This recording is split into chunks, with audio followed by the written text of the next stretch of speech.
കേരളത്തിന്റെ മുഖ്യമന്ത്രി അർത്ഥസംഖ്യത്തിനയില്ലാതെ പ്രഖ്യാപിച്ചു, പൗരത്വ ഭേദഗതി നിയമം കേരളത്തിന്റെ മണ്ണിൽ നടപ്പാക്കില്ല.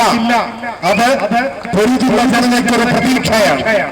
അപ്പോ സ്വാഭാവികമായും ബിജെപിയുടെ സംസ്ഥാന പ്രസിഡന്റ് ചോദിക്കുന്നു, ഇത് ഇന്ത്യൻ പാർലമെന്റ് പാസാക്കിയ നിയമമല്ലേ, നിങ്ങൾ എങ്ങനെ കേരളത്തിൽ നിന്ന് നടപ്പിലാക്കാതിരിക്കും? ഇതാണ് ചോദ്യം.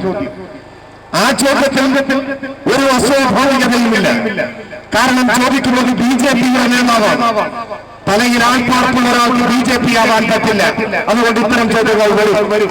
പക്ഷെ നമ്മളെ നിരാശപ്പെടുത്തുന്നതല്ല, അതേ സ്വരത്തിൽ, അതേ ശബ്ദത്തിൽ, അതേ ആശയം മുഴങ്ങുന്നു. കേരളത്തിന്റെ പ്രതിപക്ഷ നേതാവ് വി.ഡി. സതീശനിൽ നിന്ന്, കെ.പി.സി.സിയുടെ പ്രസിഡന്റിൽ നിന്ന്, കൊല്ലത്തെ UDF സ്ഥാനാർത്ഥിയിൽ നിന്ന്, മുസ്ലിം യൂത്ത് ലീഗിന്റെ പ്രസിഡന്റിൽ നിന്ന് ഇതേ ചോദ്യം. ഇന്ത്യൻ പാർലമെന്റ് പാസാക്കിയതല്ലേ ഈ നിയമം, പിന്നെങ്ങനെ കേരളത്തിൽ നടപ്പിലാക്കാതിരിക്കും? ബിജെപിയുടെ സംസ്ഥാന പ്രസിഡന്റിനും യൂത്ത് ലീഗിന്റെ പ്രസിഡന്റിനും ഒരേ ശബ്ദം. ഇവർ ഒരമ്മ പെറ്റ മക്കളെ പോലെ പൗരത്വ ഭേദഗതി നിയമത്തിന് വേണ്ടി വാദിക്കും. അത് കേരളത്തിൽ നടപ്പിലാക്കാതിരിക്കാനാവില്ല എന്നവർ പ്രഖ്യാപിക്കും. എന്താ പ്രശ്നം? ഇത് കേൾക്കുന്ന ശുദ്ധാത്മാക്കൾ യുവക്ഷേത്രങ്ങളുണ്ടാവും. പാർലമെന്റ് പാസാക്കിയതല്ലേ, ഇവിടെ നടപ്പിലാക്കാതിരിക്കാൻ പറ്റുമോ? നാം അറിയണം, ഇന്ത്യയുടെ ഒന്നാമത്തെ നിയമം ഏതാണ്? ലോ ഓഫ് ദ ലാൻഡ് എന്നറിയപ്പെടുന്നത് ഇന്ത്യൻ ഭരണഘടനയാണ്. പാർലമെന്റിന് നിയമം പാസാക്കാം, നിയമസഭയ്ക്ക് നിയമം പാസാക്കാം. നാട്ടിലൊരു വായനശാല ഉണ്ടാക്കിയാൽ ആ വായനശാല കമ്മിറ്റിക്ക് അവിടുത്തെ നിയമം പാസാക്കാം, ആർക്കും പാസാക്കാം.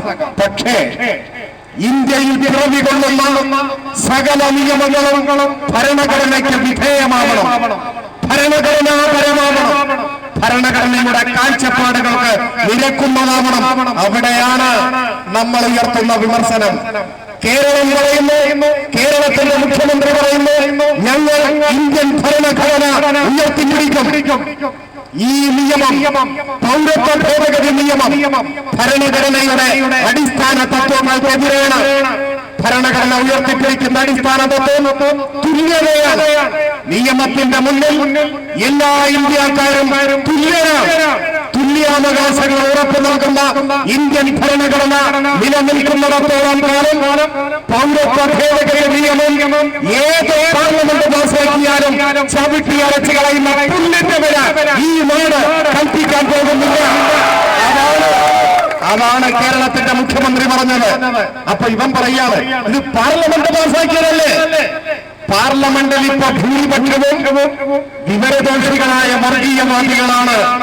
ആ വർഗീയവാദികളുടെ രാജ്യത്തെ തകർക്കുന്ന ഇത്തരം നീക്കങ്ങൾക്ക് മൗനമായി പിന്തുണ കൊടുക്കുന്നവരാണ് കേരളത്തിലെ 18 ലോകസഭാംഗങ്ങൾ, UDF പ്രതിനിധികൾ.